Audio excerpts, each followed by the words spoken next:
Be useful for once and sign the papers, Arden, Dad said, sliding a folder to me like a bill after a cheap meal. Your brother's house needs a responsible adult on the hook. The room smelled like lemon polish and victory, their victory. Keys glinted in my brother's palm. Everyone waited for me to kneel and make it easy. My chest felt tight, that familiar child-sized ache that never quite grew up. Hi everyone, my name is Arden Sky. I'm 28, and for most of my life I fed a family that called me ungrateful.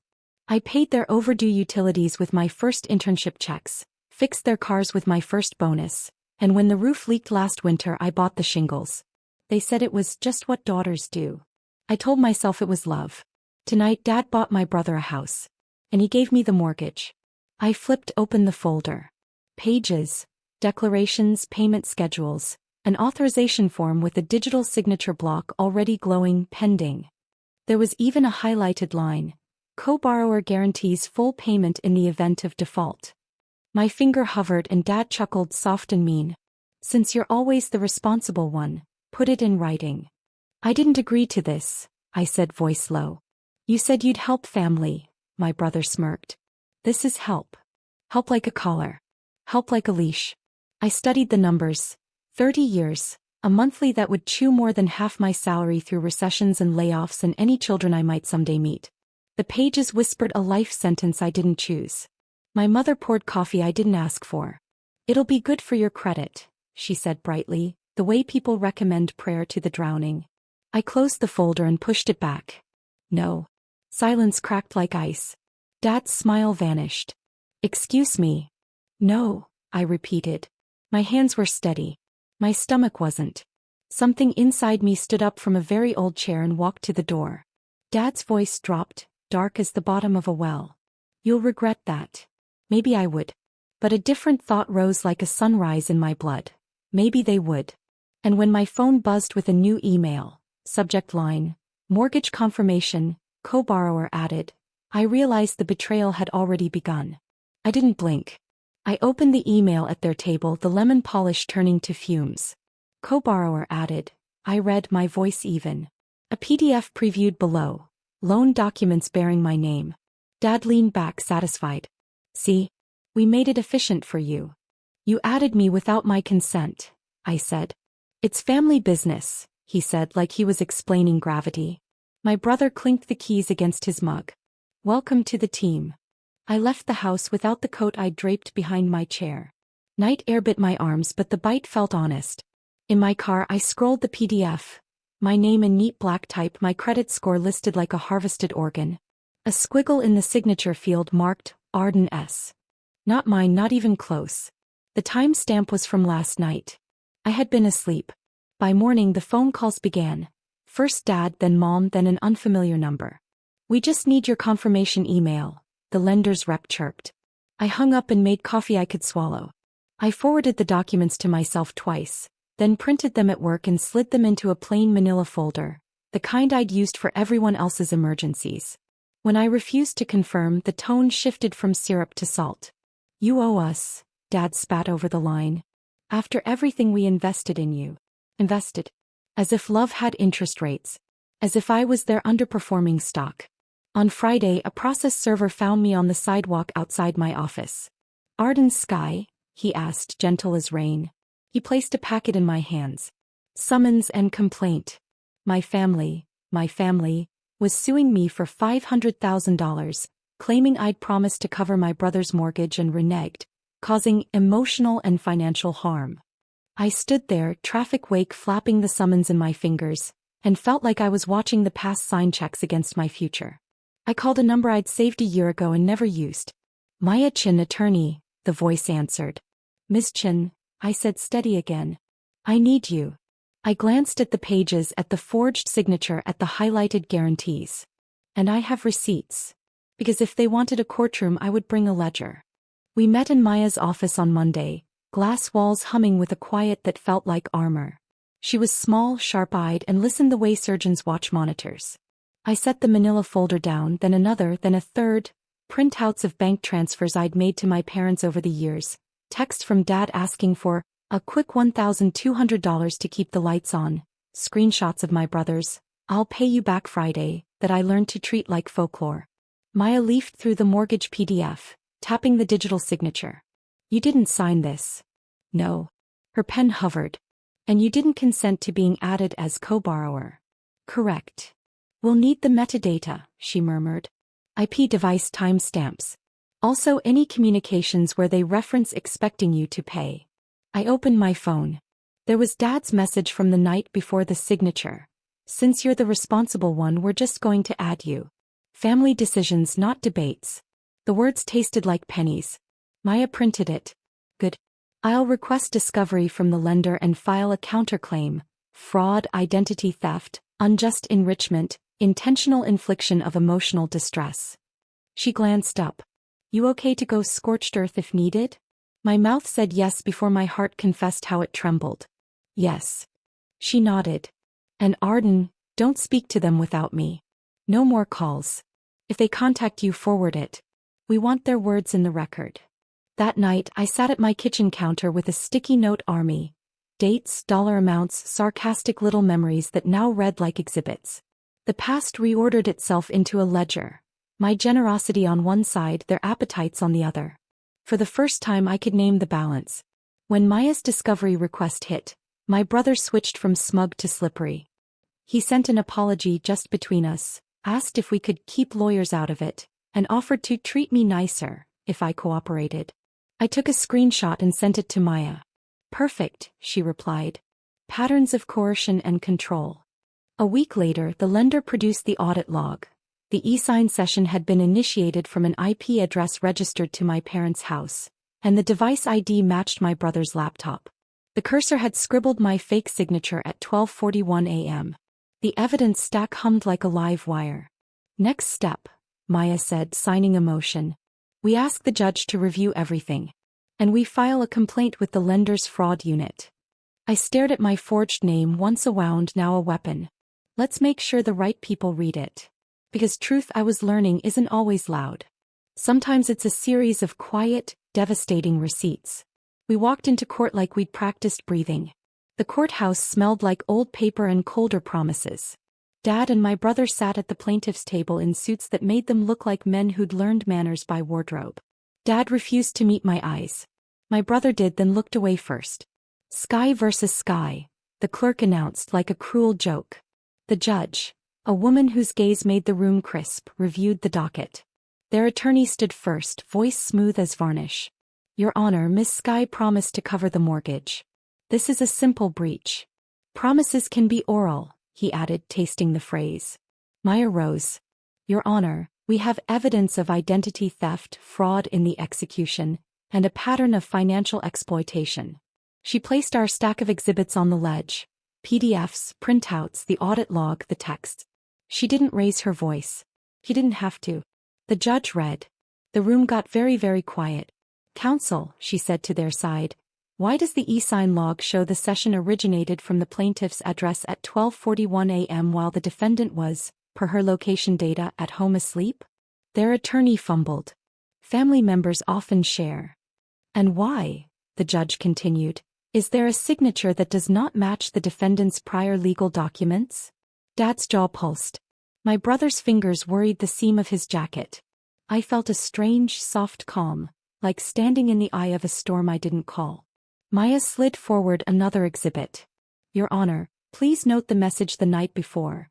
Since you're the responsible one, we're just going to add you. And we have years' worth of financial transfers from Miss Sky to the plaintiffs, undermining their claim of her financial neglect. The judge looked from papers to people. I will review all evidence, she said evenly. Meanwhile, I am issuing a preliminary injunction preventing the lender from reporting this co-borrower arrangement as valid. We will not allow potential credit damage while this is adjudicated. Dad hissed a whisper I'd heard since childhood. Ungrateful. I kept my eyes on the bench. Miss Sky, the judge addressed me, did you ever verbally agree to pay this mortgage? No, Your Honor. Did you give anyone permission to sign for you? No. The judge nodded once. Very well. I'll take this under advisement. We reconvene in 2 weeks for evidentiary hearing. 2 weeks. 14 days where truth would live in folders and wait for a gavel. As we left, Dad brushed past me and muttered, You should have just signed. I didn't stop. You already did, I said and kept walking. Sometimes a signature isn't a promise. Sometimes it's a confession. 2 weeks stretched taut as wire. I worked, slept in shallow bowls and added to the ledger. Old emails surfaced like submerged bones. Moms, we all know your brother's not good with money. Dads, it's the least you can do after we raised you. And a voice memo I'd saved by accident, his syllables clipped with entitlement. Use Arden's credit, she owes us her life. Maya filed the memo under intent. The lender's fraud unit wrote back, we've escalated your case to our compliance team. Their words sounded bureaucratic, but somewhere a machine had changed direction and that mattered. At the evidentiary hearing, Maya called the lender's IT specialist. He testified like a man with nothing to sell. The login was from an IPv6 address assigned to the plaintiff's residence, he explained. We also captured device fingerprints. They match a laptop associated with the plaintiff's email. Dad's attorney objected. Overruled. The judge watched without blinking. Maya introduced my bank records. Over the past 6 years, Ms. Skye transferred approximately $46,380 directly to the plaintiffs, she said, citing dates and amounts, while the plaintiff brother transferred $0 to the defendant and overdrew his accounts 27 times. My brother shifted in his seat like his suit had shrunk. Dad stared at a point on the table as if the wood could swallow him. Finally, Maya placed the text thread where Dad wrote, since you're the responsible one, we're just going to add you. Your Honor, she said softly, this isn't a contract. This is coercion and a forgery. The judge turned to their table. Do you wish to rebut the digital forensics? Their lawyer swallowed. We dispute the context. Context, the judge echoed, unimpressed. Not the facts. When we stepped into the hall, Dad caught my arm. The grip was the same one he used when I was 9 and lost track of him in the grocery store. Hard, punishing, full of lesson. Drop it, he said. You're humiliating us. I peeled his fingers away one by one. I'm revealing you. That night an email arrived from their side labeled, settlement proposal. It offered that I take responsibility for half the mortgage, to preserve family harmony, and in return they'd withdraw our claim of damages. I read it twice, then pressed forward to Maya with one line. Not a chance. If this ever happened to you, say, same in the comments. They tried sugar next. Mom called from a quiet kitchen where the refrigerator hummed like worry. Sweetheart, your father's just stressed. Your brother's overwhelmed. We never meant to hurt you. I could see her in my mind, twisting the phone cord that no longer existed, choosing the softest words like bandages for a bullet wound. Mom, I said gently, you filed a lawsuit. But we thought, she began. I know what you thought. I kept my voice low, exact. You thought I wouldn't fight back. In the next hearing, Maya moved for sanctions. Attorney's fees, costs, and damages for the fraudulent addition of my name. She also filed a notice requesting the court to refer the forgery to the district attorney. The phrase hung in the courtroom like a winter draft. Dad's attorney asked for a recess. They huddled, whispering. When they returned, he announced, the plaintiffs would like to amend their complaint to remove the claim for $500,000, contingent upon the defendant's agreement to. No, Maya said. We'll proceed. The judge's eyes sharpened. Miss Skye, are you open to settlement? I am open to accountability, I said, and my voice didn't waver. Maya slid our counterproposal across. They dismiss with prejudice. They pay my legal fees and $75,000 in damages. They send notarized letters to the lender and all 3 credit bureaus stating unequivocally that I did not consent to be a co-borrower and that any signature was forged. And my brother assumes full mortgage responsibility within 30 days, or the matter proceeds to a criminal referral. Their side balked. Dad hissed. My brother whispered, she's ruining us. I stared at the seal on the judge's bench, a circle that meant, for once, someone else would measure what was fair. The judge set a final hearing for the following week. Bring your best facts, she said. I will bring the law. Outside, Maya and I stood under a slate sky. You're doing well, she said. It doesn't feel like winning, I admitted. It rarely does until it's done. I went home, made tea, and opened a fresh page in my ledger. Under future, I wrote 3 lines. My name is mine. My credit is mine. My peace is mine. The kettle clicked off. The house sounded like it was listening. Some nights the only applause is your own breath. But even a quiet victory can echo. Rain tapped the courthouse windows as the final hearing began. Dad and my brother sat stiff at the plaintiff's table, eyes hollow. Maya stood first. Your Honor, this case isn't about a promise. It's about fraud. The defendant's name was added without consent, her signature forged, and her credit endangered. Their lawyer tried the family misunderstanding defense, but the judge silenced him. Mistakes are not midnight logins from someone else's laptop, she said. Then she turned to me. Miss Skye, do you wish to speak? My chest tightened, but my voice found its anchor. I loved my family. I gave over and over. But love isn't a credit score. It isn't something you can forge.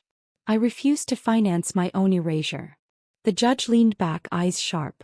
Complaint dismissed with prejudice. Defendant awarded fees and $75,000 in damages. Lender ordered to remove her name. Fraud referred to the district attorney. The gavel struck like thunder. Dad hissed, "You've destroyed this family." "No," I answered, calm as rain light. "I refuse to be destroyed by it." Sometimes justice doesn't roar.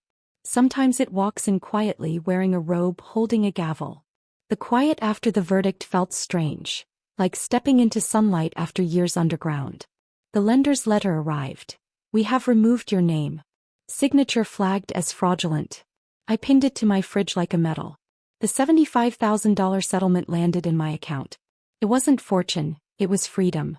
I cleared the last debt tied to them, donated to my old community college, and tucked the rest away under a folder labeled Future Keys. Dad never called. My brother flaunted porch photos online, but for once I didn't flinch. Their choices were no longer invoices I had to pay. One weekend I toured a modest townhouse. Morning light spilled across the kitchen. "Whose name goes on the deed?" I asked the agent. "Yours," she said. Days later, pen in hand, I signed papers that were mine. The ink didn't tremble. The notary smiled. "Congratulations, Miss Skye." Outside I held a single key. It weighed almost nothing. It weighed everything. That night I brewed tea, taped a photo of my new windows to the fridge, and let the silence wrap me. Not empty silence, peaceful silence.